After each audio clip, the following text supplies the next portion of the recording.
The FCS College Football Experience Missouri Valley Conference 2024 schedule release breakdown episode on the Sports Gambling Podcast Network is brought to you by Underdog Fantasy. Play their fantasy pick'em for a chance to win 100 times the amount of money you could enter in college football, NBA, MLB, ULF, MMA, NHL, golf, and much, much more. Sign up today using the promo code TCE SGPN to get a 100% deposit match.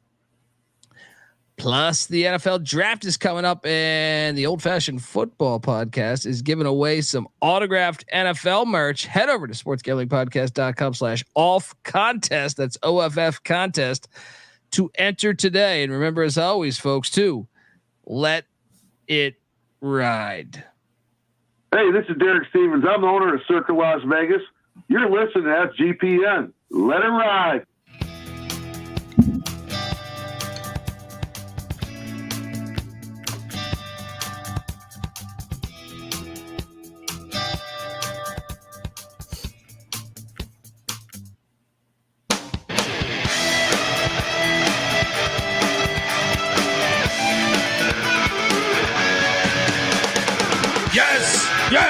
Yes. Woo! Welcome to the FCS College Football Experience.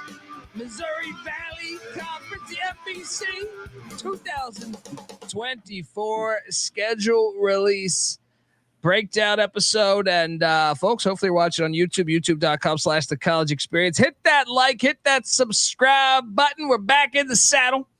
And we're ready to break down all these conferences. Schedules are all out. I saw Dayton release their schedule yesterday. I feel like we're almost all the way home.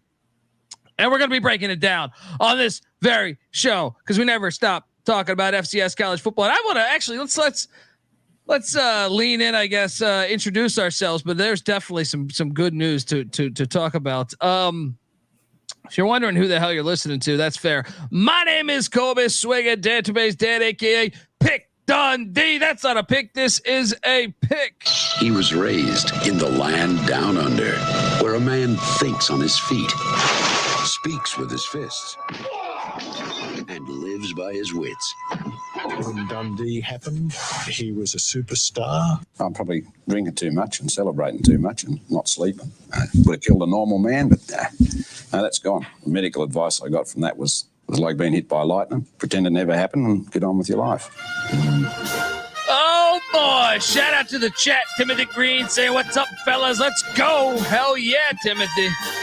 Appreciate you tuning in. Once again, youtube.com/the college experience. The transfer portal's open and fucking names are flying off the shelves. Clifton McDowell, a quarterback, took Montana to the national championship. They got the Big Mac. We got the Big Mick. He was at Temple for a cup of coffee. Then he probably realized, hey, what the hell am I doing at Temple? He thought he was going to go back to Montana. Not the case. Then he thought he was going to go to Prairie View with my friend, Bubba McDowell. No, not the case. He ends up at McNeese State. We're going to talk all about that. I mean, the portal's crazy. So, I mean, a bunch of players leaving. We will reassess that in the coming weeks. As we have so many portal episodes out already. Go check those out. But I'm joined by my co-host. He is the powerboat god. All right, he's down there in Florida. I know you're looking online. He's just in a room. Don't worry. He's got connects. All right, he's all the time bouncing around beach towns from left to right. You know, he's got the Gulf of Mexico in his heart. All right, give it up for the Gulf Coast guru himself, a.k.a. Mike Rose. How you doing, brother? What's up, man? Yeah, I bleed sunshine and 80-degree weather, man. Let's go. I can do this all day. He bleeds SPF 250. All right. Buddy, it's been a minute. How you been, buddy? Dude, I've been good, man. Just staying busy down, taking a little trip to Orlando over the weekend. Got the deal. A little Disneyland? Up there. A little Disneyland? Yeah, man. Universal. But okay. It's the adult Disneyland. Let's go. Do they still got alligators that can eat the kids? They tried to keep at least one. This kid get pesky, man. Look, I still want to blame the parents a little bit on that. Look, one thing I've learned about Florida, and I haven't even spent that much time in Florida. I don't enter questionable waters. All right. Dude, If it's not a goddamn swimming pool or the actual ocean or Gulf of Mexico, I'm not going in questionable waters. I remember I was completely hungover on some Florida highway and my brother stopped. We had like 5 people in a car and my brother stopped at like, I don't know, some fast food restaurant. And on the other side of the freeway or the other side of the highway was a Subway. And I was like, oh, I think I'm going to have Subway. And me and a buddy go to have Subway. We got like over, like there was 2 lanes each way, right? We get over the first 2 lanes and there's a big ass median. And then I'm like, I go down to the median and I see it's like somewhat swampy waters. And I go, yeah, okay. I guess I'm having fucking Popeyes or whatever the fuck. Cause I'm not hopping in that water. I don't know what's in that fucking water. All right. I don't care that if it only goes shoe deep. I won't walk my dog near a puddle, man. That's what I'm saying. I don't fuck around with that. But hey, Disneyland had to pay a bunch of a family, a bunch of money. If I was that judge, I'd be like, no. How about you do a thing called parenting? All right. Don't let your kid in suspicious waters. All right. But anyway, I don't know. I hope that's not a problem still. Sort of. The world's always kind of cooler when it's a little more dangerous. But anyway, dude, we got to talk about this. I know this is Missouri Valley, but it's like the gods have been listening to us because the national championship, the FCS National Football Championship, has been moved to Monday on ESPN. Oh, 2 years in a row of competing on a Sunday with the NFL. Stupid. Prior to that, they were doing Saturdays competing with the NFL. Stupid. And we've said for a while, if you put this on a Monday and lead this thing up, well, now I guess with the 12-team playoff, there's no national championship when that Monday. But still, I like it having its own night. I think it's fantastic news for the sport, and I think the sport can only grow with this news. Your take on this news? Yeah, man. I mean, we talked about it when the last game between Montana and South Dakota State happened. I mean, it only makes sense. You can't go against the NFL. The smarter sports have learned it. You know, the NBA, the NHL, they try to shy away a little bit. Particularly, I've always said the NHL does a fantastic job of reading the room. I see we've got a Canada listener in the chat. You guys get it. Don't compete with the Americans in the NFL. Oh, dude, I was looking at CFL Week 1 schedule. Mm-hmm. It's like, and subscribe to the CFL Gambling Podcast. But it's like Thursday night. They only have 9 teams, so you can only do 4 games each week. Thursday night, Friday night, Saturday night, Sunday night. And then guess what? The CFL season goes from June until November. When football season hits, they move all that shit to around, but like all the way until August, it's pretty much set up like that. They really get it there. As far as American television, execs, they all need to be fed to the fucking alligators. So here we are, and I'm excited because our job was to rank the 11 Missouri Valley schedules, which one we think are the hardest, which ones we think are the easiest, and I was a bit surprised by this exercise, and I have some sweet graphics for us too, youtube.com/the college experience. But I was a bit surprised by the exercise because I kind of thought, certain teams would end up a little easier, and it's not the way that coming into it, I thought it was going to be a little easier. And I'll get into it as we go, but I was a bit surprised, and I think there's a lot of opportunity. I think if you're fans of anyone not named North Dakota State, South Dakota State, there's a lot of opportunity, and I'll just get right into this. But before I do that, I want to tell you that the FCS College Football Experience is brought to you by, the NFL draft is right around the corner, and the Old Fashioned Football Podcast is giving away a bunch of autographed merch to celebrate. JSN, Travis Etienne, J.K. Dobbins, Frank Gore, and many, many more. Check out the Old Fashioned Football Podcast. Come for the football, stay for the whiskey. Go to sportsgamblingpodcast.com/off contest. That's OFF contest, and enter. Who doesn't want a fucking signed autograph Frank Gore? Boom. Football helmet or something. Who knows? It's gonna be great. Put that thing on the internet, even if you don't like Frank Gore. There's this thing called flipping. All right. You get in a tough jam. You need to get some money for a lawyer on the fly. You sell that Frank Gore autograph, get a couple hundred online. And that's one of those things, the more years you keep it, the value goes up. All right. It's not like one of these bullshit timeshares. All right. We're going to take care of you. We're also brought to you by Underdog Fantasy. The NBA playoffs are here, and our sponsor, Underdog Fantasy, wants to make a lot of things more interesting, and that is by doing the Underdog Fantasy Play Fantasy Sports contest here that they got going. It is the easiest place to play fantasy sports, and playing their pick'em game is as simple as selecting higher or lower on player stats like points, rebounds, assists, and much more. Make entries of all basketball or mix and match across other sports. That's what's great too, is you don't just have to pigeonhole one sport. You can win up to 100 times the amount of money you enter, and it's a bundle of fun. And look, Underdog's available in 30 different states, including California, Texas, and even Canada. So what are you doing, folks? Hop on over there. And like I said, with the NBA playoffs, it's perfect to get in there. They got a pick'em special for the Friday play-in games on the 19th of April. All right. So get on over there.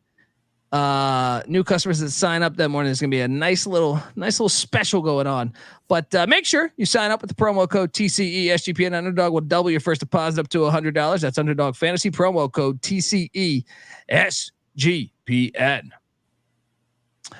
All right, let's just get into this. How'd you like the exercise, by the way? Oh, I love digging into strength of schedule, especially when, I'm sure, you've been doing it for years. I've been listening to you do it, and that our strength of schedule is always going to be a little different than what the national media puts out. You see every year Alabama's in the top 10 strength of schedule, and you're like, how the hell they play in FCS? Yeah. There's no clear conflict of interest there. And we saw it with March Madness. Mm-hmm. March Madness, you're like, what? They just leave Seton Hall out. Mm-hmm. Seton Hall wins the NIT. Seton Hall had a win against UConn, who won the national championship. But, you can see the corruption is my point. And with the corruption, see the Big East, they don't have football schools. I know UConn does, but Seton Hall, Creighton, Xavier, there's no power in that room. So they fucked over the Big East. They fucked over the Big East. And it's not an accident, in my opinion. But anyway, let's hop into this. Yeah, I remember Stanford a couple years ago played 12 Power Fives in the FBS. Yeah, this year it's going to be the Gators. yeah. But the Gators are in the SEC, so they'll get the treatment. Mm-hmm. But Stanford played 12 Power Fives, which I'd never seen ever before in my years of covering this. And they weren't in the top 10 hardest schedules. I was like, what in the fuck are they talking about here? Like they're throwing in Alabama with a game against McNeese and a game against Western Kentucky. And you're like, look, I understand LSU's a hard game, but playing 12 Power Fives is much fucking harder. Mm-hmm. But anyway, let's get into it. The first school, as long as my alphabet is correct, which is never correct. Let's take a look at. Actually, I think it would be Indiana State, right? No, it'd be Illinois State. Yeah. And look, the Redbirds. Look at this sweet graphics.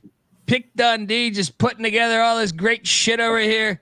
YouTube.com/the college experience. You get sweet graphics where you can look at the schedule. I'll tell you what, man, if you're a fan of the Redbirds there, this is what I mean. I think there's opportunity this year. Now, you look at what Brock Spack has been doing there. He's been at Illinois State since 2009. And he hasn't, 2 winning seasons in a row, but just 6-5. I was doing a deep dive on their schedule last season. Man, they had some opportunities, a lot of close losses, just a lot of close losses. You look back, a 1-point loss to North Dakota at North Dakota on November 18th, but 3-point loss to Northern Iowa, 3-point loss to your Youngstown State Penguins. 1 point loss to Eastern Illinois. They're only one game they got their ass whooped by, and that was by South Dakota State. Understandable, and that was only a 19-point loss. I mean, I think they're close. So you look at the schedule this year. I had it ranked second easiest. The non-con is at Iowa week 1, at North Alabama week 2, home to Western Illinois, and home to Eastern Illinois. That's the non-con. What I like about this schedule in general, though, is you're getting Iowa breaking in a new offense. All right, look, you're going to lose in Iowa City, most likely, but at least Iowa is South Dakota State lost it was 7-3 a couple years ago. Iowa's offense has been such dog shit. You might actually, if you block a punt or something, you might actually find yourself in the game in the fourth quarter. But I think that's an outright loss. But the other 3 I think are 100% winnable. And then you don't have South Dakota State on the schedule. And to me, your best opponents, North Dakota State in conference, I'm talking about your best opponents in conference, North Dakota State, Youngstown State. They're in normal Illinois. You know what I mean? Like, yes, you got to go to Carbondale to take on the Salukis. Yes, you got to go to Cedar Falls to take on Northern Iowa, but I kind of love this schedule. And I think you want to talk about a sleeper team to make the FCS playoffs this year. Now, obviously we got to go through the roster, but I'm just saying, you look at how many close losses, 6-5, they were very close to being 10-1. And then you throw this schedule out there. Now, I'm not saying they're going to go 10-1 again, or not again, but for the first time here in a while. But I just think it's a favorable schedule. Where did you have this one ranked, and your thoughts on the Redbirds of Illinois State? So yeah, I had Illinois State about middle of the pack, actually, number 6. So one of the things I definitely looked at, and it's something you taught me, the back-to-back road spots. So Illinois State does have 2. Now, normally I would kind of look at the Iowa and North Alabama one, and I wouldn't even really count the Iowa one because I'm going to say, hey, their starters, they're going to be out at halftime. But we all know how Iowa plays. That's probably going to be a 1-score game, and they're going to be fighting there. Might get their heart broken. North Alabama, Dearman, he's bringing that team up a little bit. So that is a tricky game. That is a tricky game. That is right. I almost think North Alabama's live in that. I think they play week 0 too. So that'd be week 3. Those boys. Yeah. Then Western Illinois, that's an easy one, but Eastern Illinois showed some fight last year. So I do like that you don't have South Dakota State on this schedule. I do love that. I do like the bye before YSU and getting them at home. But I think there's some tough spots with the 2 back-to-backs, and I think it's going to come down to a lot of how they start the season in that non-conference, because they could go 3-1 or they could go 2-2. So it's kind of tight there. I will say this though, at least you're getting the second end of the back-to-backs. I understand your point. Back-to-backs they mean something, but at least it's at North Alabama, who won 3-4 games last year. And then at Indiana State, who won 1. The second end of them aren't as treacherous.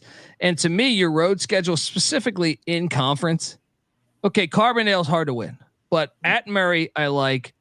At Cedar Falls, I think could be winnable. And then at the UNI Dome, and then at Indiana State, I think if you're an Illinois State fan, you're saying this has got to be the year. We don't get South Dakota State. North Dakota State's breaking in a brand new coach, and you're getting them your first fucking conference game. What better time to be getting North Dakota State? That's another thing is, I understand that's still week 5, but it's the earliest you can play them within conference. Mm-hmm. And I think that breaks nice for you. It breaks a little nice for you. It's going to be fascinating to see how the Redbirds do there. Let's jump over and talk about this schedule I had as the easiest. I'm curious where you got this one. The Indiana State Sycamores. We need to talk about, look, I love the FCS so much. Curtin Mallory, I understand his dad is a coaching legend. All right. If you're an Indiana State fan, you see what they just did in basketball. They went to the NIT championship, should have been in the NCAA tournament. Curtin Mallory played, back in the day at Michigan with Shem Beckler. I know he was Phil Steele Coach of the Year in 2019, but damn it, he's 3-19 in his past 2 seasons. 3-19, and it ain't gonna get much easier than this right here. All right. It ain't gonna get much easier than this schedule, in my opinion. So there's no South Dakota State. There's no North Dakota State. I think this schedule is incredible considering that. I also think, Purdue, they're going to lose that game. It's a rivalry game. They always lose to Purdue, but I feel like Purdue's not great. So, I mean, like if they do get up, now they were so bad last year. I can't say that optimistically. Hey, if they do get up and beat Purdue, they're going to lose to Purdue. I actually think they're probably going to lose the next game at Eastern Illinois, but then they're home to Dayton. Then they get a bye week, and then they're home to an awful Houston Christian team that's breaking in a brand new head coach. I mean, actually, they're getting, and Dayton's breaking in a brand. So they're getting, I think, dude, let them just beat Eastern Illinois. Let them pull that upset in Charleston, and 3-1 out the gate. And then you go into this conference schedule. Now, the only thing is I'd prefer the bye week not be week 4. It'd be better if it was like week 7 or 8. But the conference schedule is manageable. Well, like I said, you don't get the two juggernauts, North Dakota State and South Dakota State. So your road trips are at Youngstown, and none of them are back to back, at Missouri State, at South Dakota, at Northern Iowa. Sign me up for that every year in the Valley. The home games are like, I almost think, I get it, they were 1-10 last year, but like they should be able to beat these teams. North Dakota, I'm sorry, not North Dakota State. North Dakota, the Fighting Hawks, they lost Tommy Schuster to Michigan State. They get them at home. They get Murray State at home. They're breaking in a brand new head coach. They get Southern Illinois at home. I know Southern Illinois is ahead of them as a program, and they get Illinois State at home. But like this schedule, if it ain't, I'm not even saying you got to like win the Valley, but damn it, 7-5, 8-4 is fucking there for you. If you just, I mean, I almost think they should have hired a new coach. This schedule is brilliant. Where'd you have this ranked? Yeah, so I had it actually 10 right there, right where you had it as well. I mean, you got to look at it. You have to love not playing North and South Dakota State. I mean, that's right off the bat. You got to be jumping out of your shoes for that. The non-con, like you were saying, super manageable. Eastern Illinois, looking better last year, but still not quite there as a program as far as, being a powerhouse here. Plus, they play close games. Dayton, terrible season last year. Houston Christian, both of those teams, new coaches, struggled last year. So, I think this is a very navigatable schedule. You steal a couple of those games at home, and you might be talking. Now, here's something, too, that I like to look for is last year, I know I did, and I think you did, too, kind of had this team as a potential, like, sleeper in this conference. Oh, I ate shit on Indiana State last year. Same. And by the way, shout out to Kevin from FCS Nation Radio. Folks, if you haven't checked out FCS Nation Radio, Kevin and Stone do such a great job, and big fans of them over the years. Andy's hyping up North Alabama. He's a Dearman guy, so I like that. Dude, North Alabama was so good D2. I want them to be nasty. But let's talk about Indiana State here, man. Like this guy, you want to talk about a long leash? Okay. 2017, 0-11. 2018, 7-4. 2019, 5-7. Then they don't play the COVID year. All right, at all. Even the spring, they don't play. 21, 5-6, 22, 2-9, 23, 1-10. This guy's got one winning season. He's got photographs of somebody. What the fuck's going on? Well, you got that national championship in 2020. They claimed it. They had to, right? Come on. Got that UConn, Old Dominion love. I mean, if it ain't this year, all right, I'm just gonna go ahead and say, whoever their athletic director is, give me a phone call, 1-800-PICK-DUNDEE.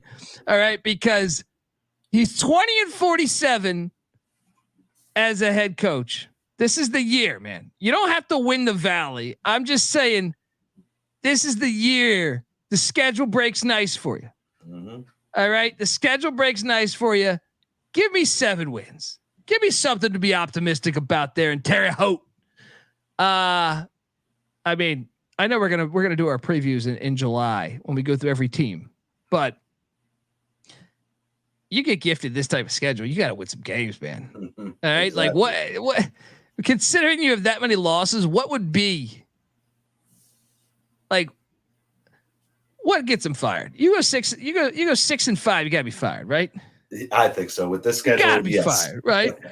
I love the FCS though, because it's like when I was growing up with the FBS, the coaches could stay around a little longer. I appreciate the long leash, but damn, this one's a long one. Yeah, I had this as the easiest in the Valley. I really think it's the easiest schedule in the Valley. But anyway, I know you had it at 10th. Let's continue on this journey. Let's talk about the Missouri State Bears. You might remember a few years ago, they had Road Rash Face, aka Bobby Petrino, as football coach, head football coach, and I believe he had his son as the offense coordinator. But he moved on, and actually he moved on like 5 times in 12 months. He was at UNLV for 2 weeks. Might have caught an STD. Then he jumped out to College Station. God knows what happened in College Station. We'll never find out because shit's a cult and it's all deep. You never know unless you're wearing overalls. You're not gonna know. And now he's in Arkansas. He's back to the scene of the crime. But Ryan Beard is the head coach. He was with Bobby Petrino. I think he was the DC and safeties coach, if memory serves me correct. Tough first season there in Springfield. Just 4-7, and really, I mean, I guess they kind of got their ass whooped in some. I guess they could have had a decent season. Like Illinois State, they lose by 1. I think the UT Martin game was close too, but the other ones, they really got their ass whooped in a good amount of games here. Now, granted, that's a tough schedule, man. Like the teams that beat their ass: South Dakota State, North Dakota State, Youngstown. Okay, Salukis beat them by 13. They also played at Kansas with Lance Leipold. We know what he could do. So, I mean, that is a tough schedule from a year ago. The problem is it does not break well for you too much this year. Hello, Missoula. Playing in Missoula to start the season. We mentioned Clifton McDowell. They got the Big Mac. We got the Big Mick. He's gone. That's still a loss. You're not just going to go into Montana and win. And then I love the week 2 matchup just because I feel like it's winnable, but you're going to lose to Ball State. But I think it's winnable. Week 3, home to Lindenwood Penitentiary. Love in-state. That's what college football is. Let's not ever forget that. Love a game against in-state foe. And then week 4, they head back to Martin, or they take on UT Martin again. I know last season was a home game, but I think they're probably going to be 1-3 in the non-con. 3 road games out of 4 in the non-con is tough. But maybe they clip Ball State. I don't think they're beating Montana or Martin though. You? No, I got them going 1-3 to start the season, man. That's a tough non-con right there. I don't know if you said where you had them yet. This is my number 1 toughest schedule. So okay, I had them at 3rd. In the bottom left, that little circle. Yellow circle. I got my rankings sitting there. This graphic got everything, man. Got everything. This graphic's got directions to the fucking Walmart too. All right, flip it over to the backside. In conference, and that's another thing is they get the so at Montana, at Ball State, home to Lindenwood, at UT Martin, and then week 5 conference play starts, and you get a home game against Youngstown State. That's not. You'd rather get somebody else, in my opinion. But then you get a bye week. Then you head to Normal to take on Illinois State. Then you're home to Indiana State. Then you're at Northern Iowa, and then here comes somewhat of the gauntlet. Home to Southern Illinois, at Murray State. Okay, Murray's not great, but on the second end of the back-to-back away, you head to the Fargo Dome to take on North Dakota State. And then you end the season with the Jackrabbits of South Dakota State. I mean, out the gate, I do think they're going to be dogs in 1, 2, 3, 4, 5, 6, 7, 8 games. I would say for sure they're going to be dogs in. Maybe even 9 if you talk me into that game in Normal.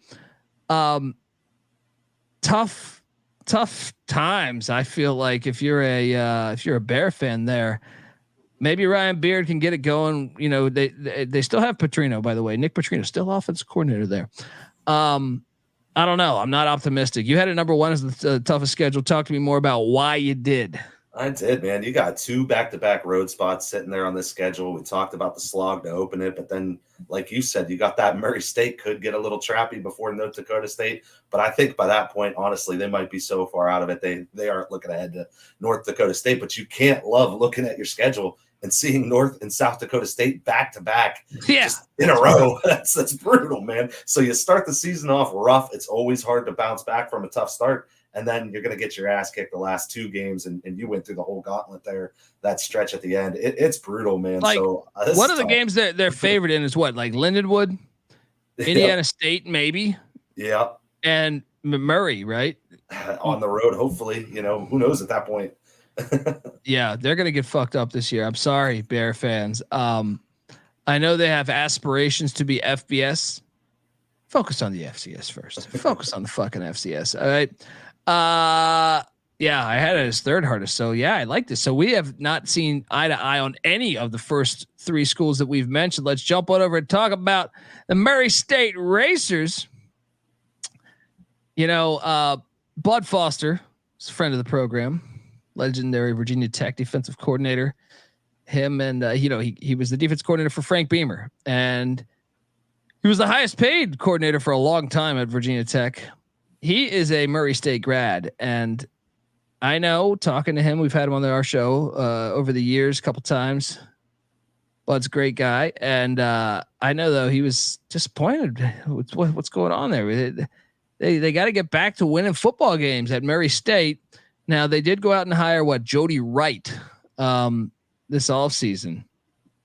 As remember, they weren't in the Valley. They haven't been in the Valley that long. But they're named the Racers, and that logo has been fucking amazing for a long fucking time. All right. YouTube.com/the college experience. But the Racers, hey, I had this as a very hard schedule. Mainly the 2 SEC opponents that we have scattered through here. At Missouri, week 1, we know Missouri, Luther Burden and their NIL collectives getting all this talent. They added Nate Noel, the running back from Appalachian State. Now week 2, they are home to Butler, but hey, these Butler Bulldogs are a pesky bunch. Watch out. They Butler could get you, especially after a beatdown from an SEC school. I guess you kind of got to like Butler on the schedule, and then you got to like Mississippi Valley State, who's, Jerry Rice graduated in 85, and I feel like they haven't been the same since. So getting the Delta Devils, my favorite name, one of my favorite names out there, in Murray, Kentucky. Week 3 is beautiful, I think, if you're a Racer fan. But then you get a bye week, so you're gonna be, and you still have one other non-con game that's going to be scattered later in week 12. But you get a week 4 bye week, which I still would rather have like a week 8, week 7, week 9 bye week. Then they head to Grand Forks, North Dakota, which I suspect they'll lose that game. Then they're home to the Coyotes of South Dakota. Okay. I mean, possible win there. Then you head to Terre Haute to take on Indiana State. I guess you got to say possible win it based on last season.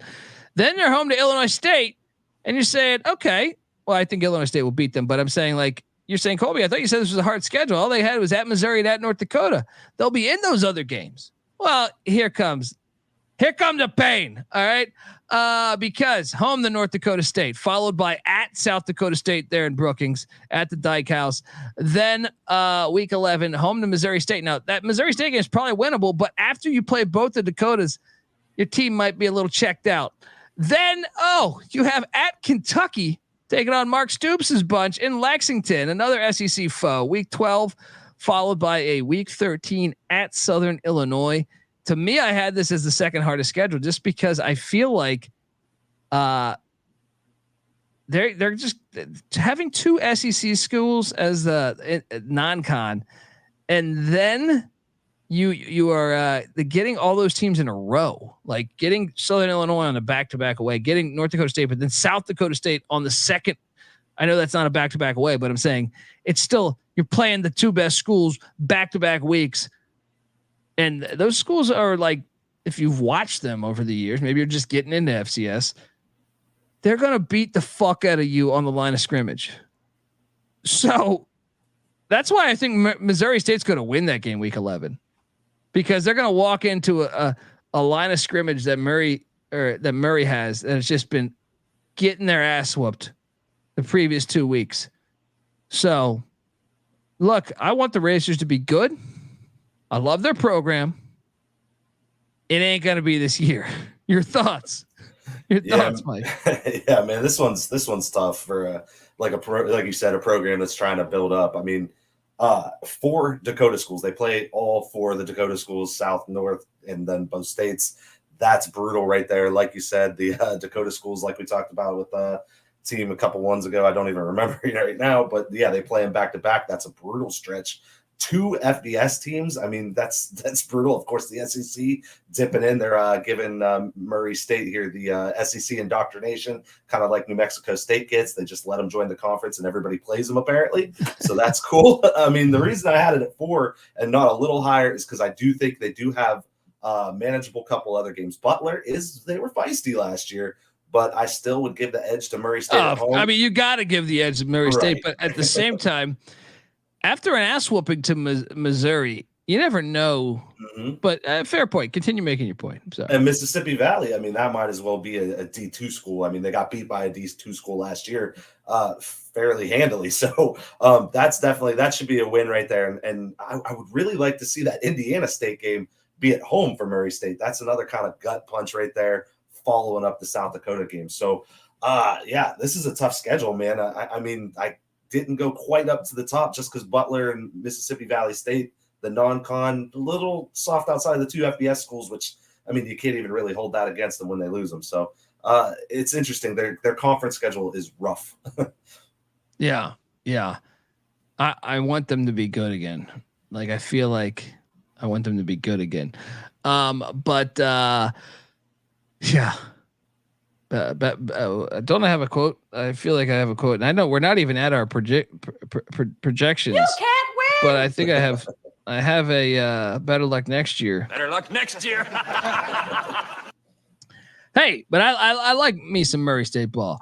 Let's jump on over and talk about the North Dakota Fighting Hawks. Look at their retro logos, fucking awesome.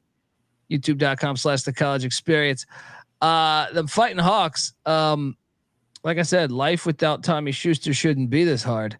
But we'll see, because I mean, they had a pretty good. I love Bubba Schweigert. He's fucking great name, but also he's just old school. I enjoy the way he coaches. It was very, very exciting a year ago.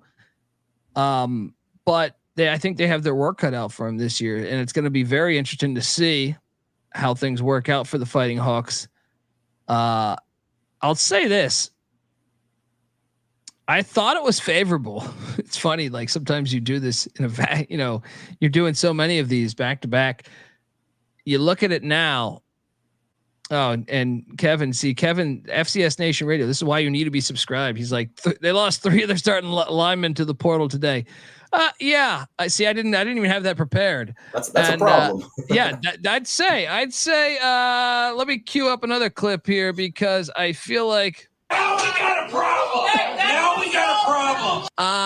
They're gonna get their ass whooped, and but I'll tell you this: at Iowa State week 1, home to Montana week 2,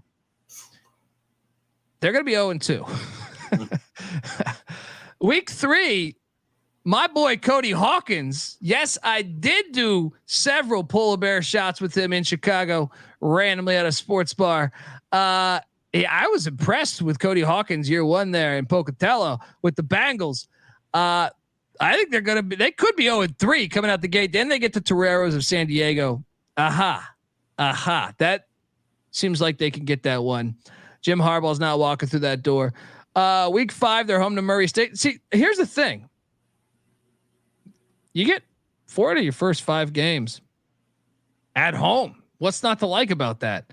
Then you go to Fargo, North Dakota, to the Fargo Dome. You're going to get your ass whooped by North Dakota State, but at least, like, that's in state. You know what I mean? Like, that's not like rigorous travel. Then you get a bye week, and then this is, you're home to Northern Iowa. You're at Youngstown State.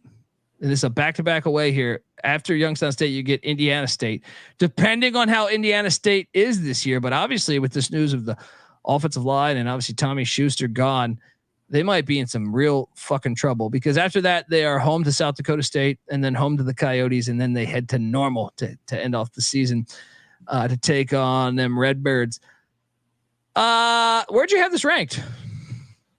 Yeah, so I had this at number 5, kind of, towards the upper half of the tougher schedules.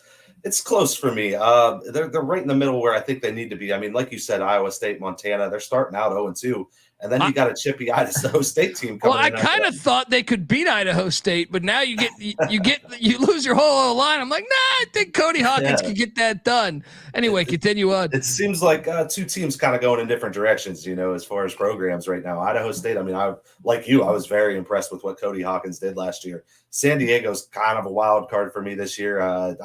Traditionally a good program. Last year, not so much. Fucking Pioneer League team is going to beat a Valley team, right? I mean, that just doesn't. That shouldn't happen. Yeah, there's history there, man. Come on. But I would give them the edge. I think they're going to win that one most likely. Murray State, you love getting that at home, but you got your North Dakota State, you got South Dakota State, you got South Dakota.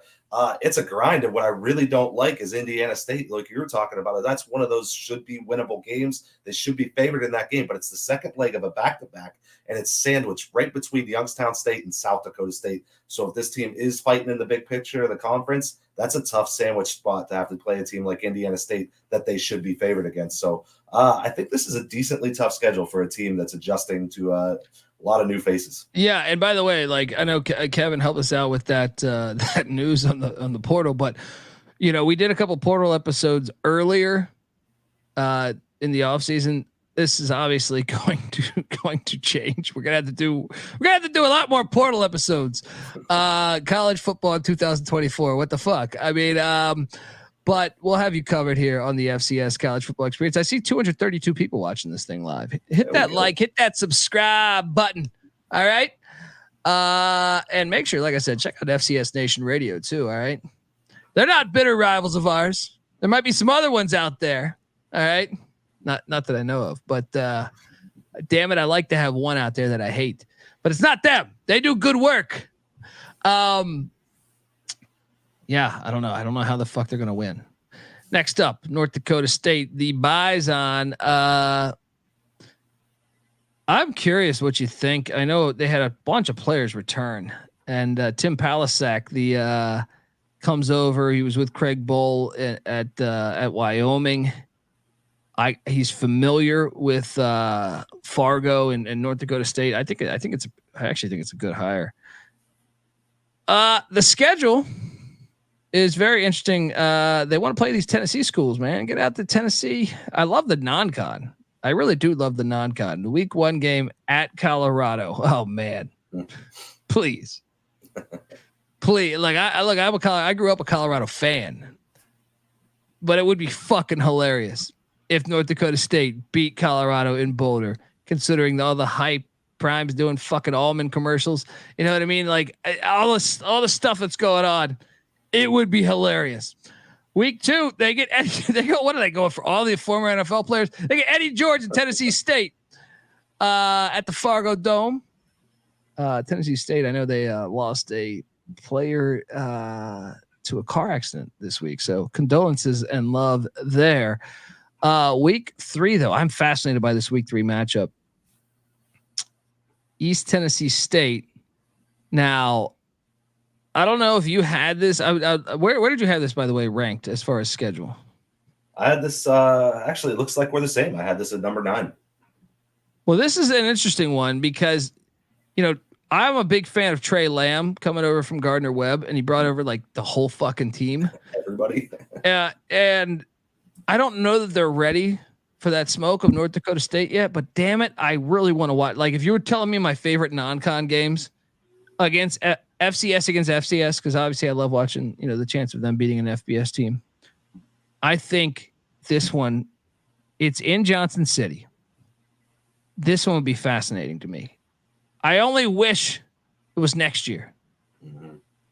Because I like, how fast can Lamb get this thing going? It's 3 weeks in. I don't expect him to win the game, but I'm fascinated by the matchup.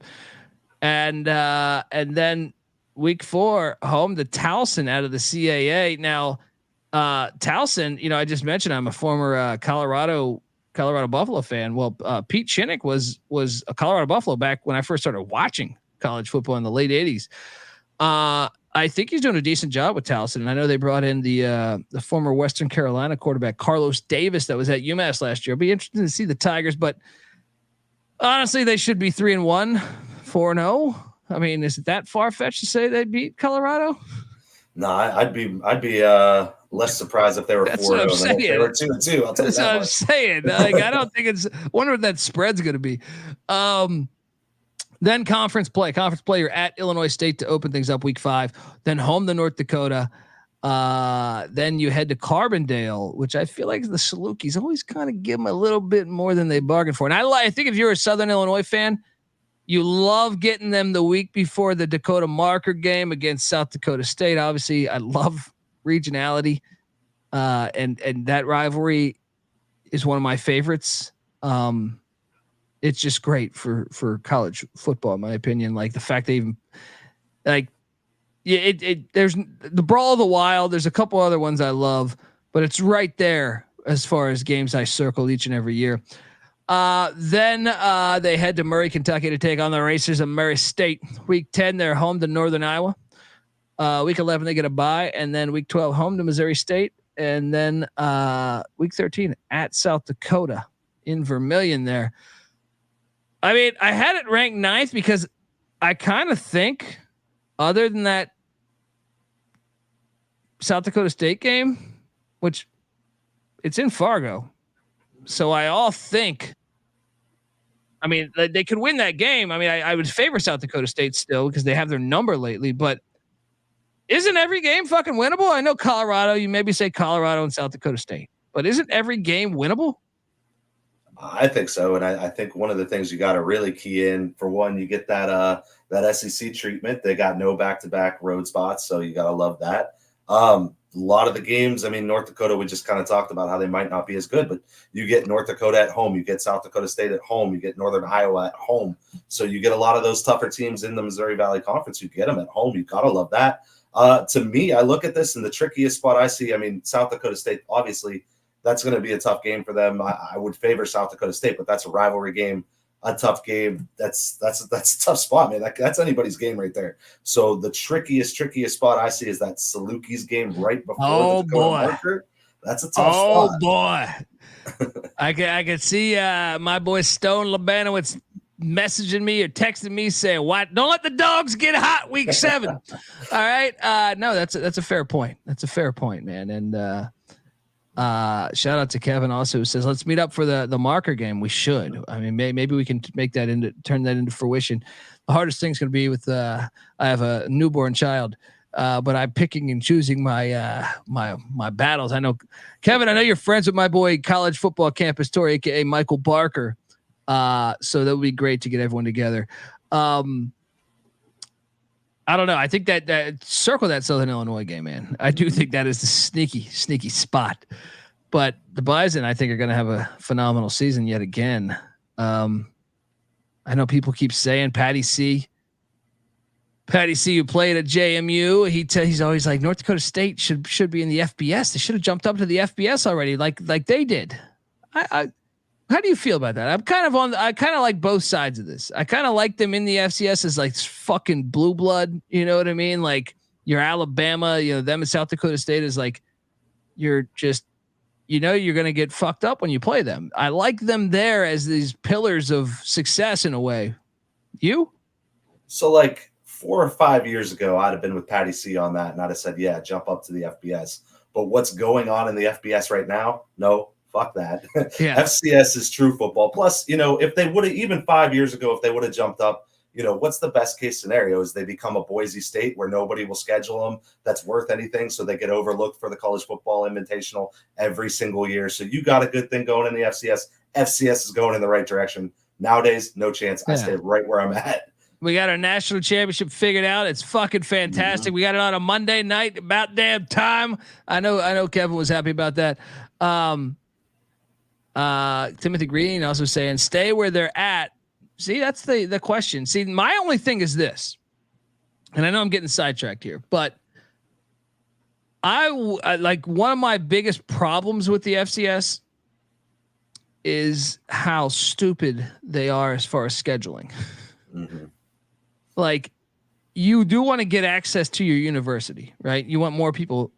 I think I've told you about this. I was in Culver City, California, at a fucking diner, and someone was talking about Boise State. That completely were not football people. They're like, that's the school with the blue turf. They pull the up like to me, and it was a woman telling a guy like, that's the school with the blue turf, right? And the guy's like, yeah, I think they have a blue turf. They play all these weeknight games. I think that shit right there. I heard that. I was sitting in the booth right next to them. I didn't even talk to them, but I just heard that, and I go, that's Boise being smart. You know, they always captured those Thursday night games, I feel like. And then obviously the blue turf, which I think is fucking ridiculous, but I think it makes sense. They have rules against this now. I think the NFL even has a Boise rule written into their policy about having your stadium grass a certain color. But I can't help but think the FCS should play more weeknight games. If that means you go to the USA Network or whatever, I just don't. I think playing all your games at once for the most part, even though historically the tradition of college football is that, I think it's short-sighted. And I think it needs, if you want to create more value and more eyes and create your own shit as far as more success within the FCS, you got to start playing some more fucking, be creative. All right. Play the late night window on ESPN. I mean, there's now that Cal and Stanford are in the ACC. Like, I'm very curious about this West Coast window. You know what I mean? Because they're gonna have to. All these USC's gonna be playing at Minnesota. They're gonna be playing at Rutgers some weeks. Can't wait to tune into those games. Well, I catch the sarcasm, but you know what the other thing about that is though is obviously we're sitting here on SGPN. What's sports like? What's really driving sports? What completely drives the NFL? Gambling. If you put these games on the midweek, you get what you get with some of the DFS. I don't know if I can say their names. But you can. You can right now. We're not sponsored by one of those big corporations. Because normally, right after the Masters, they're like, "Oh, here's no money for you guys." But that's okay. We can say that. DraftKings is something where, it helps the fan experience. Mm-hmm. Now, I understand it's a two-way street. The more people that check out your stuff, the more it could get a little tricky. But you might have North Dakota State playing in the, playing in the CAA or some shit like that. No, I'm joking. But my point is that I just think more eyeballs. FCS football is awesome. It sells itself if you can watch. The biggest problem is what's the network that I pay for? That's fucking horrible. That's like $100. Flow, right? Yeah. That one, you got Flow. Where you have a better chance of catching, you know what I mean? Like, you got a better chance of catching Police Academy 12 on local, on TV than catching a game on Flow Network. That's a good one, man. That's the one with Chris Tucker, right? Yeah. Before he turned the corner, before Epstein Island, pre-Epstein Island. That's another topic we gotta go down. Yeah. Hella fuck. That'll be midsummer, right? That one like ruined my life a little bit. Mm-hmm. Like I was crossing off the other ones. I was like, yeah, Clinton. I could see him. The ones that were surprising to me was like Bill Nye. I was like, what? And then I was like, Chris Tucker. Like, Smokey. God damn it. Spacey made sense to me. I knew stories here in LA of Spacey, but I was like, after those ones, I was like, good God. They got everybody. Out of this fucking thing. It's like no one's safe. Anyway, let's jump to this next one. I'm going on my fucking tangents here. Let's talk a little bit about Northern Iowa. All right, now Mark Farley, legendary coach. He's been there for fucking like 25 years. I feel like, but damn, have things gotten stale lately? I mean, other than 2019 when he won 10 games, he hasn't had a 10-win season other than that since 2011, and 3 straight 6-win seasons, including the spring season. They were 3-4 in 2020. It is interesting. I mean, it's interesting to think that this guy who's been such a great coach for a long fucking time played at Northern Iowa. So I don't know. He has a long leash, as he should. He's an alum, but I had this as the hardest schedule because these road trips are ridiculous. Where did you have this ranked, by the way? I just got to start off like that because this has to be at least in your top 3, right? Number 2. Yep. Okay. Now I was split on this because you have other schools playing non-con games against 2 SEC teams. And then, maybe even a Montana or something in there.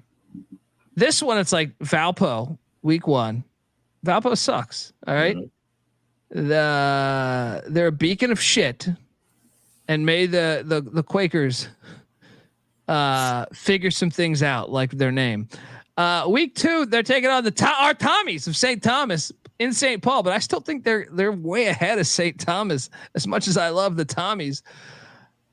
But the problem is this: the mileage you're putting on in a minute.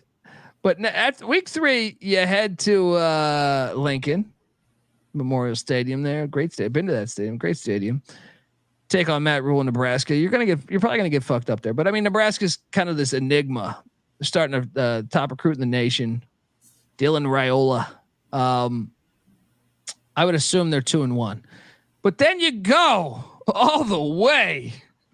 Week 3, 3 straight road games. It's a hard ticket to Hawaii. It's not paradise all the time. It's not paradise all the time, and it's not. I actually buy into. I know Nick Rolovich is a friend of our show. He's been on the show a bunch of times, but Timmy Chang, I kind of been impressed with what he's been doing. Now, you can look at his record and say, "Oh my God, he's not good." No, when you consider what he walked into, which was like a fucking mutiny, it really was. Like, the coach's son, Todd Graham's son, transfer out. It was like his own son said, "I'm done with this bullshit." It was just a very, like, they were talking about potentially ending the athletic program, like their football program, not their athletic department. But I think Timmy Chang has done a great job considering what he's had to work with. And I think they're going to have their best year yet this year. So I do think they're going to be 2-2 in the non-con. But the mileage you put on, I understand you come back and you got a bye week, which you have to do after you play at Hawaii. But then to draw South Dakota State after that, not fun to me. But then you do have 2 winnable road games, even though they're back-to-back away. At South Dakota and at North Dakota. And obviously at North Dakota got much more winnable today. So maybe I would move this based on that. Then they're home to Missouri State week 9. Week 10, they go to the Fargo Dome to take on North Dakota State. Week 11, home to Illinois State. Week 12, at the Icebox, taking on Youngstown State. And then week 13, home to Indiana State. I mean, I guess today got it. I don't know that I would have it the hardest in a way, because I feared that North Dakota game is like they're going to lose that game. That's a 50-50 game that I thought I was going to favor North Dakota. I think now I favor them. So maybe it's not the hardest. Your thoughts? I mean, the reason I had it at 2 was, like you, I thought 2 of the non-con games are definitely winnable. I think they are miles ahead of St. Thomas and Valpo. Those are 2 fairly easy wins to me. The Nebraska and the Tommies lost their star running back to Western Illinois too. So anyway, continue. Yeah. Yes. Yeah. Western Illinois making a lot of noise this offseason. I like it. And the Hawaii game, just like you, I think that team's on the uptick. So that's a tough spot there. And then you look at, they get 4 Dakota schools: South Dakota, North Dakota State, South Dakota State, 4 of 5 weeks in a row there. I mean, even with North Dakota kind of being on maybe a downslide here, it's still the second leg of a back-to-back after what's just a brutal stretch to start the season. So the bye week kind of ineffective. I mean, I know, theoretically that's where you want it. You want it after that long road trip, and you want it right before you play a team like South Dakota State at home. That sounds great, but I think that game's a loss no matter what. So maybe that bye week could have been a little more useful in between South Dakota and North Dakota, So this is a tough schedule, man. And towards the end of the season, then you're on the road against Youngstown State, obviously another tough game against the Penguins. Your Penguins. My damn Penguins. Yeah. I expected a lot more of this team last year. This year, I'm coming in a little cautious. I think the schedule is very tough, and I think they got a lot to prove. They let me down a little bit last year. Mm-hmm. I thought they had something going. Maybe this is the year. Sometimes Patty C loves this thing. He loves the year after the year. Mm-hmm. You know what I mean? Like he thinks gut check. The year after the year is when you want to catch them. I'm sorry, play them essentially. I could see that with Indiana State this year, maybe, surprising some people with that weak schedule. This schedule, though, I don't see it for Northern Iowa here. Yeah, I think it's tough, very tough there, especially their little dome team. They got a week 12 at Youngstown. That's a loss. That's a fucking loss. But I mean, I guess the other ones, South Dakota, those are all, to be fair, they do get 3 other dome away games. Mm-hmm. So, I mean, I guess I always thought, I was talking about this stat before, like Syracuse is one where you look at the history of their program. And I was talking about this on our TCE feed today. If you go check it out, or actually, I know we're talking about an FBS school, but Syracuse was such a historic program in college football pre the dome. They took away their advantage, in my opinion. Syracuse won more than 60% of their games for over 100 years, right? And then they left for the Carrier Dome in 1980, and they've won just 51% of their games since then. I think that shit really matters to me.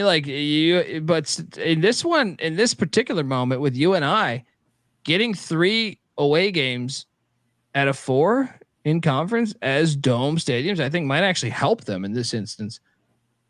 Being that I don't know that it really is that much of a home field advantage when you normally have to me, I fear the dome team that has to go to cold weather. Mm-hmm. You know what I mean?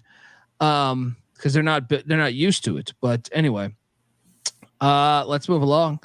Talk about these South Dakota Coyotes. I'm a big fan of the logo. I don't know if you find it. Maybe it's just there's not enough coyotes out there. I always I'm kind of taken back by the mascots. I always feel like, how is there so many wildcats, right? How's there so many tigers?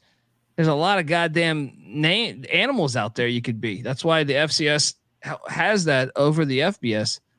But surprisingly, coyotes is rare. I know the recent hockey team, like the past 30 years, but I'm saying like South Dakota, the Coyotes have been the Coyotes for a little bit here.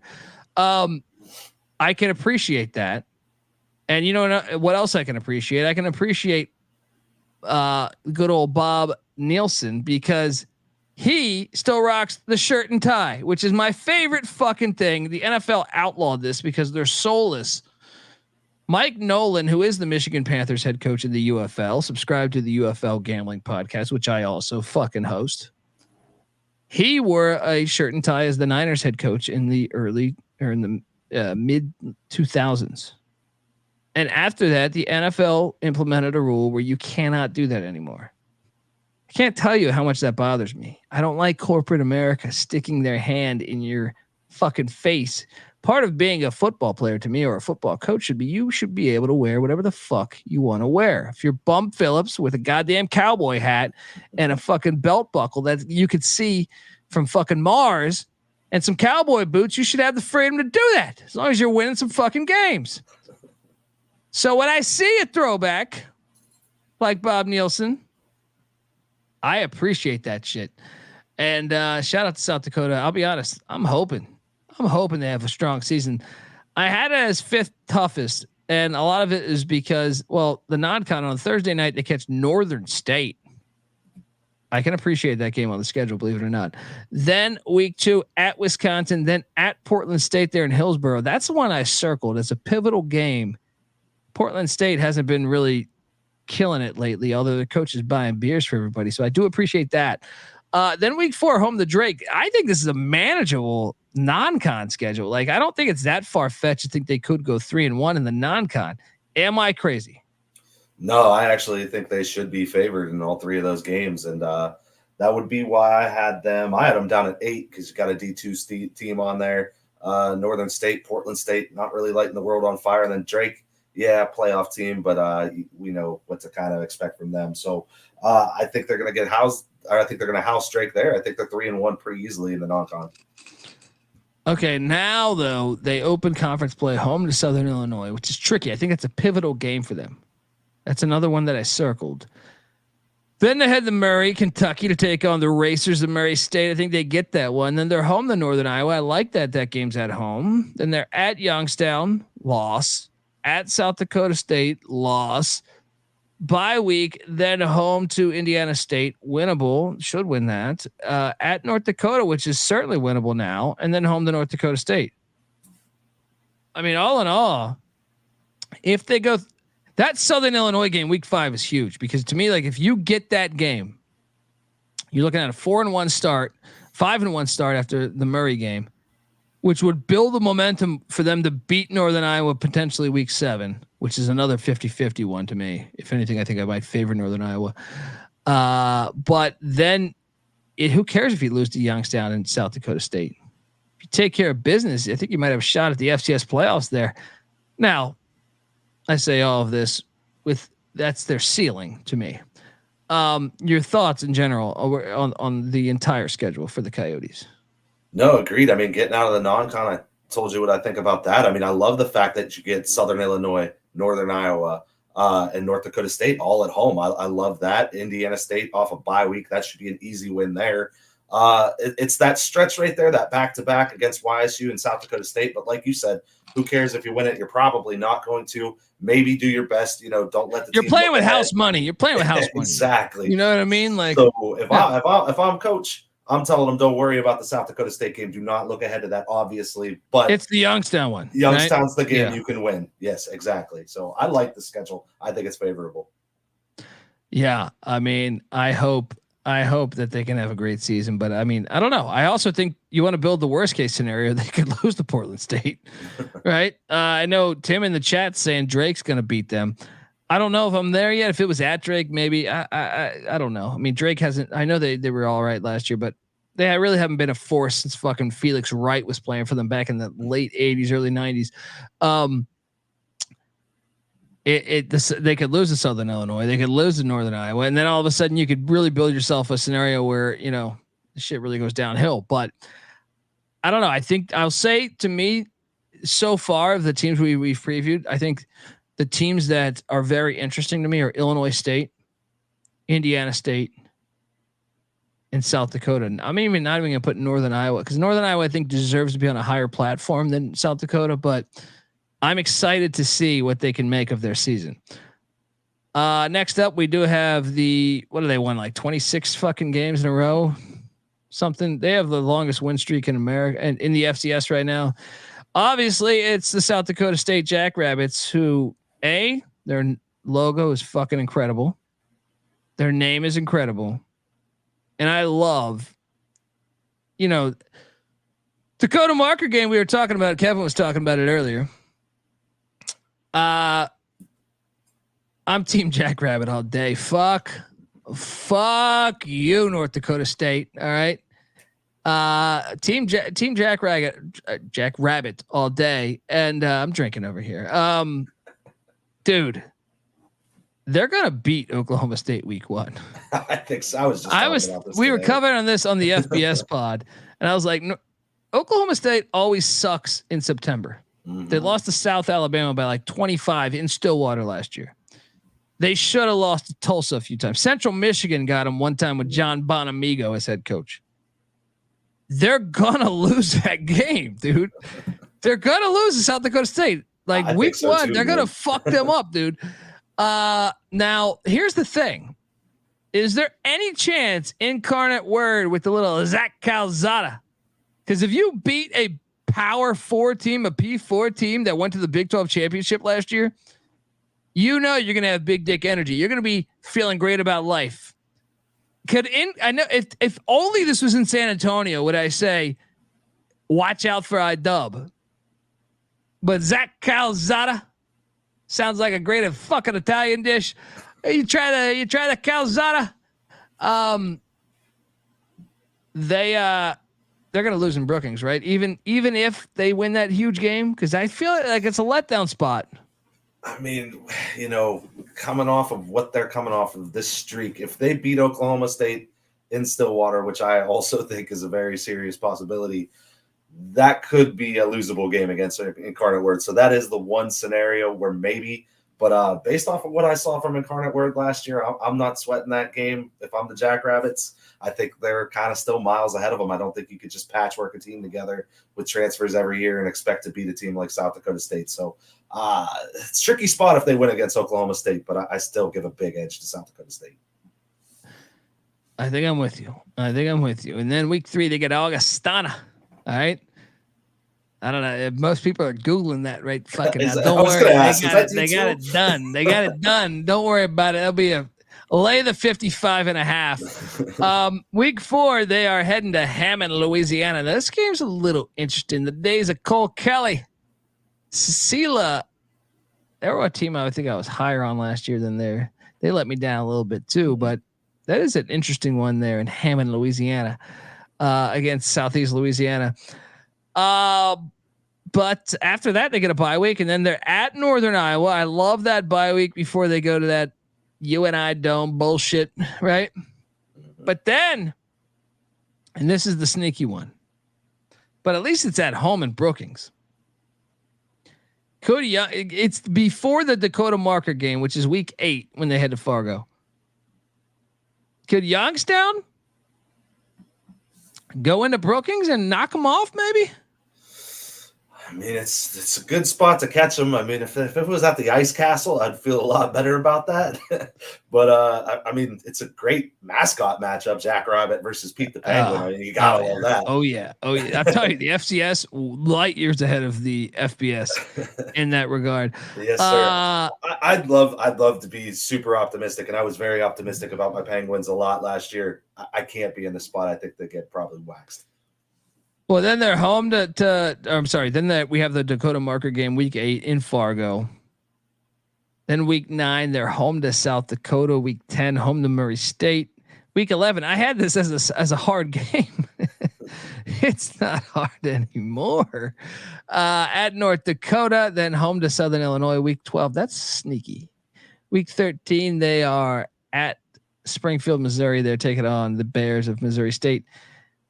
If they beat Oklahoma State, they're running this fucking table. No, they could lose at the Fargo Dome. Obviously, we should probably talk about that a little bit more. But I feel like they have an edge at least from coaching continuity. And they've had their number lately, man. They've just had North Dakota State's number lately, especially in Fargo. Are they gonna go undefeated again? Man, I think they definitely should. I mean, it's going to take an incredible level of focus, but we've seen North Dakota State do it for years, and I think South Dakota State can stay focused and stay on the train as well. This is interesting. This is probably our biggest difference because this is my number 11. This is my easiest schedule. Wow. Yes, sir. I think they got the a little bit of the SEC treatment. I mean, you threw that Augustana on there out of nowhere. I mean, that game's going to be. Wait a second here. I expect. So my logic was Oklahoma State is probably going to play for the Big 12 championship yet again, in my opinion. Right. So that's a very good feather to have, in your cap. Then I think Incarnate Word and Southeast Louisiana are playoff teams potentially. So that that non-con to me is legit. I know Augustana's in there, right? But I'm saying the other 3 are like legit schools that they feel good football programs. Then I expect South Dakota State to win those games, maybe not the Oklahoma State one, but I'm saying the other ones they should. But then you have to go to Cedar Falls to Northern Iowa, which I feel like is a little tricky. You have to go to North Dakota State, which is tricky. You have to go to North Dakota, which, I mean, they made the FCS playoffs a year ago. I know they had some guys leave the portal, so my rankings were based off that. And then you got to go to Springfield, Missouri, and they were kind of an enigma to me. But and I also thought the Youngstown game before North Dakota State was a tiny bit tricky. That was my logic on it. It is, and you're not wrong, but here's my thing is Incarnate Word, they really didn't impress me all that much last year, so I still got to go off of the most recent product I've seen on the football last year. They weren't a showstopper. Sela, they got us both last year, man. They tricked us. I think we both picked them to win the conference, and they were terrible. They did. So, they did, but they got – look, I like what they did in the portal. I like what they did in the portal some.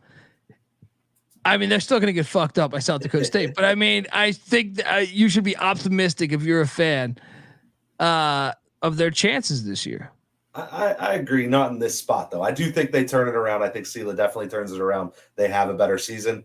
I just don't give them much of a puncher's chance in this game. And then as far as the conference schedule, I think it lines up really, really well for them. That game against Northern Iowa, that could be a tricky game, but you got the bye right before it. I love that. You get Youngstown State at home. You get South Dakota at home. North Dakota we already talked about, but you get Southern Illinois at home. So I like you get those teams at home that could all be tricky games. Those are all there. So to me, the Youngstown State one is tricky being before the Dakota marker, and then the Dakota marker being on the road is definitely what I would call their toughest game other than the Oklahoma State spot, which in the grand scheme of things isn't going to necessarily hurt their playoff chances at all, if we're being honest. So it's not even a very meaningful game in the big picture. I like the schedule. I think it lines up well for another big run. Another thing I'll say is Indiana State had one win last year in the Valley. They're not on the schedule. Mm-hmm. You want them on the schedule. You want them on the fucking schedule. If they're as bad as last year, now we tend to think they're going to be a little bit better this year. I don't know that I hope that. From a coaching perspective, when I analyze it, I say, I don't know. Anyway, the Jacks, go Jacks. They're going to be fucking loaded again. And remember, this is not our season preview. We're going to go through all of these conferences and teams with our season preview. Let's talk about the best logo in fucking sports, maybe the fucking Salukis. Shout out to my guy Stone Labanowitz, who was a co-host of the FCS Nation radio show with Kevin, who was in the chat earlier. Shout out to them. Could this be the year? I mean, I feel like I've been asking myself this for a while here. I honestly thought after Stone Labanowitz won that spring game at Weber State in the end of the year they played in the spring, I thought the next year he's coming back. Nick Hill is good. That's the year we got to watch out for him. And Nick Hill's done a good job with this program in a way. I know in 22, I think there were 5-6. That's what he gets for not starting Labanowitz. All right. The other 3 years though, they've been winning. They really haven't had a losing season. I mean, if you thought 2022 where they had so many close losses, it's been since 2018. So the program has done very good. And the main thing is consistency though, because I feel like they can get up and beat. They're one of the few Valley teams that I feel like can beat anybody on any given day. But they could also lose to anybody on any given day. They're like the true wild card in this conference. You look at the non-con, they're at BYU, they're at Austin P in Clarksville, Tennessee. They're, gosh, I'm drawing a blank on this. Scotty Walden's gone. He left for UTEP. So Austin P breaking in a brand new head coach. The other two non-con games are Incarnate Word and SEMO, Southeast Missouri. It's a challenging, I mean, they don't have that easy D2 school, but damn it, I think getting Incarnate Word and SEMO in Carbondale, I'm going to say they should be 3-1 in the non-con. Am I fucking crazy? Incarnate Word might get them, right? Yeah, I mean it's a tricky non-con there, but I actually agree. I think they should be 3-1 in non-con. Worst case scenario, you're looking maybe 2-2, but Incarnate Word and SEMO, those two games scare me, but I love that they're at home. Yeah. Then they start conference play week 5. They head to Vermilion to take on South Dakota. Then they're home to Illinois State. Little in-state battle. I circle those. I want to watch those. Then week 7, they're home to North Dakota State. And believe it or not, like I said, I feel like they play them well. Mm-hmm. week 8, they get a bye week. I liked where the bye week's at. Week 9, they head to Terre Haute, Indiana to take on Indiana State. Week 10 see those 2 away games right there. See, like, I know it's a back-to-back away, but I'm like, should I be intimidated by that? Nope. Yeah. Then they're home to Youngstown. Now this is tricky to me. That's To get tricky. Youngstown and South Dakota State back to back. It's especially like they're home to Youngstown, then they're at Brookings, South Dakota. They could lose both those. That Youngstown game is so fucking huge in my opinion, because let's say they lose to North Dakota State. Let's say they lose to South Dakota State. That is the pivotal game to me. And then they end the season in Carbondale against the Racers. I think the Salukis are going to be an FCS playoff team this year. You? Dude, this is my sleeper in the conference. I'm already calling it on the 6th. I'll make 2 predictions on April 16th. This is a FCS playoff team. I think they're a sleeper in the conference. I love this schedule. You had it at 6. I got it at number 7. I think it's very manageable. And I do think they're going to win that North Dakota State game, man. I think they're going to catch North Dakota State in the perfect spot. Not only is it before the Dakota Market game for the Bison, this is homecoming for the Salukis. I think this is a big spot. I think they take them down, man. Oh boy, I like this. I like this angle here, and you better believe we'll have you covered with the odds, because I'm curious what a money line play would be. I mean, we're so far away from it, but get ready to load up. Get ready to load up. Okay, next up, we're going to talk about your boys. You're a graduate from the great University of Youngstown State, the Penguins here. Is this, I'll say this from a non-con perspective, at Nova's tricky. I think Youngstown's can beat Nova. I think but Nova's a respectable program. Back to the days of fucking Howie Long, they've been respectable. I mean, a little playoff rematch. Yeah, exactly. I like that element too. And then home to Valpo, Crusaders, and then home to Duquesne, who made the FCS playoff team. What was that last year? It was last year? Yeah, they played Youngstown State. They got That's what I thought. That's what I thought. I wasn't sure if that was 2 years ago. And then at Pitt, Pitt's best defensive lineman just hit the portal. Pitt, they lost to Youngstown in the past 10, 12 years. Do you remember that game? Mm-hmm. Oh, I sure do. Yeah, that's what I'm saying. What do you make of the non-con? It's tricky, man. I mean, Valpo and Duquesne, I think, should both be wins. I mean, Youngstown State, we handled Duquesne last year in the playoffs, so I like that. I don't think it's a game you could just easily look past, but I think they got that one. I am worried about at Pitt. I think, most likely, obviously, probably a loss.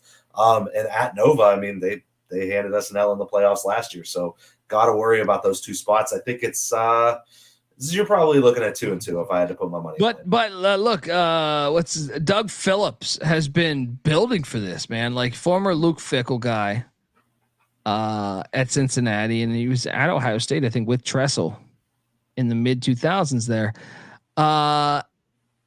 he took over. They were horrible in the spring season. I forget, they were like winless, or maybe they won 1 game. Then week 2, then year 2. They struggled. I think they only won like 3 games. And then you saw them turn that corner. 7 wins, I think, in 2022, and then 8 last year. And obviously the playoffs didn't go as they thought it could go. But they've been getting better each and every fucking year that Phillips has been there. That makes me believe that they could take down Nova week 1, and that they could be, you were talking about the Salukis. I think maybe the wild card is your Penguins, man. I like the road schedule. Look, to me, we're not sleepers, man. We expect greatness in Northeast Ohio, so I can't call us. Well, to me, there is I want to know how you feel. Well, let me. I'd rather play South Dakota State and Brookings, because if you're going to lose, you might as well lose on the road, right? Agreed. So the other away games are at Missouri State, which is after Pitt, which makes it a tiny bit tricky, but. I think that's a win. I think the other one's at Illinois State and at Southern Illinois. The Southern Illinois game I just touched on, I think it's a pivotal game in the whole season. They don't play North Dakota State, which is huge. The home games in conference, home to Indiana State, home to South Dakota, home to North Dakota, home to Northern Iowa. They should be favored in all of those. That's what makes that Saluki game so huge. And I'm curious what you take. So I think with this schedule, they're an FCS playoff team, which makes me like that bye week a lot more than I traditionally would. Because I first look at that week 13 bye week and I go, what the fuck is this? That's a horrible spot for a bye week. What's your thoughts on the bye week being week 13? I had this schedule a little tougher than you. I mean, I had this at number 3 actually, and that's one of the main reasons I hate not getting that bye week. I mean, I'd much rather see that bye week anywhere in the month of like October, basically. Go past that South Dakota State game. Like you said, I'm not sweating that game. I'm going to lose it. Fine. But I'd like to see it come before South Dakota, before Illinois State, right in between that second back-to-back road trip that they have against Illinois State and Southern Illinois. I would love to see that bye week there. So I really hate missing out on that bye week, man. I'd like to see it sandwiched up in there where somewhere it could help. but I guess there's that whole thing with the NFL playoffs or even like March Madness where the bye week actually hurts you. Yeah, and that's another factor. That could be a situation too. Me, ideally, if I was in charge, if I was an athletic director, I would always aim for a week 7, week 8, even week 9 bye week. But I see the schedule as a team. Like I see them as an FCS playoff team. So maybe the bye week can help you. I don't fucking know. You never know injuries at your point in week 12. Let's say you got a quarterback or a key player dinged up. Maybe that bye week can save your life. You know what I mean? But I don't know. That was the hard part for me, but I still think I would prefer it week 7, week 8, week 9, something like that. I had it 7th. Yeah. So now some of these numbers, like I said, I did this yesterday. Obviously with the news with North Dakota, probably these numbers would be a little bit changed, but either way, yeah, I think the most interesting teams to me, obviously, North Dakota State and South Dakota State are going to be fine. Mm-hmm. I think if you're looking for the most interesting like players that could actually win the conference, which it seems like is almost impossible for other teams too. Youngstown would be 1, Southern Illinois would be 2, Northern Iowa would be 3. Right? You circle those 3. The 2 schools that I think could come up and surprise, maybe you add a third one in there. I don't know, but I think it was Indiana State and Illinois State. That's why I really want to watch this season. And obviously I want to see who wins the Dakota Marker matchup, but I don't know. Is there anything you want to add? Do you agree with what I just said? I agree with most of what you just said. I definitely, the Salukis, they're my surprise pick. Like I said, Youngstown State, I think we're going to be in the mix. I think you're going to see us come FCS playoff time, but I think the Salukis have a shot with that schedule to make some real noise. I forgot to throw this tidbit out there, but I wrote it down. With Western Illinois out, Southern Illinois also plays the 4 bottom teams from the conference, the next 4 after Western Illinois, who was obviously terrible last year. But that's also very favorable. The other thing I would like to ask is, where do you have? I didn't hear South Dakota. Do you think it's a regression year for South Dakota after no? I mean, that's one where I'm very intrigued. I'm hoping that they have a great year, but they are. It's weird with Indiana State's schedule and with Illinois State's schedule. I think the schedule gives them a best chance to surprise. Mm-hmm. But South Dakota is kind of that team that's unknown to me. They could surprise. They also could disappoint. I mean, I guess that's any team, but I do think maybe we throw them into the surprise teams. It wasn't that long ago that they were playing much better ball. I know last season was a little tough for them, but a couple of years ago, they were playing pretty solid ball.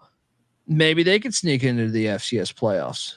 Things go their way. So either way, it's going to be fun to watch. The Valley's the fucking best. So love the Valley. Next up, we're going to check next week. We're going to aim to get the Big Sky done. I love the Big Sky conference as well. And then the CAA and SoCon. I love the fucking SoCon. Don't get me started. I could have another whiskey. I'll talk about the SoCon for 4 hours. All right. Give Mike a follow on Twitter at GCG_wins. He is the Gulf Coast guru.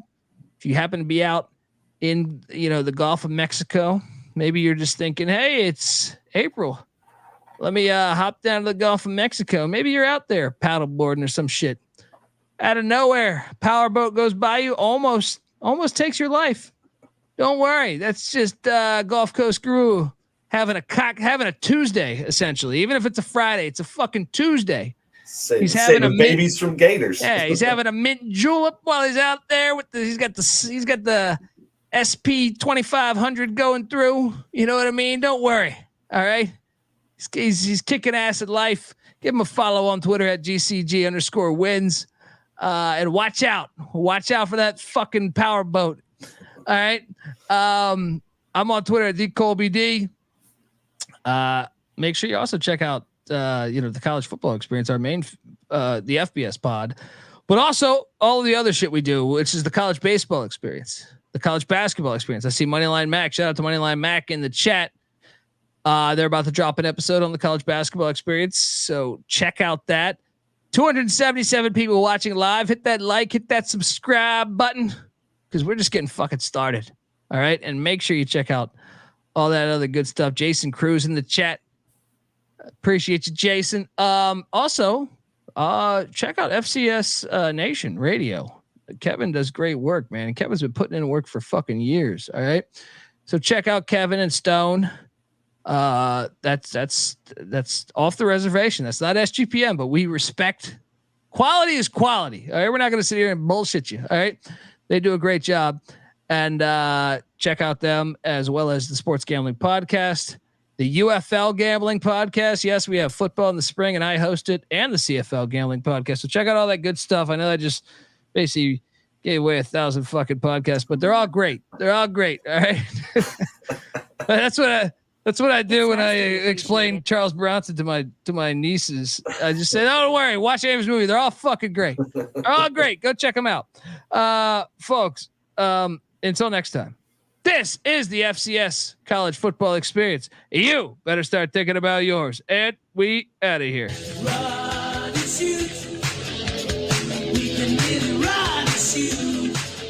And the whole team's looking and the whole world's looking with the cameras. Run and shoot.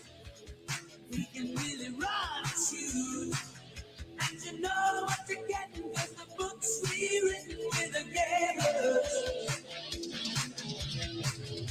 Everybody's trying to stop this team, but we keep on knocking them dead. They make opposing coaches wanna cuss and scream and pull their hair right out of their head. Run and shoot.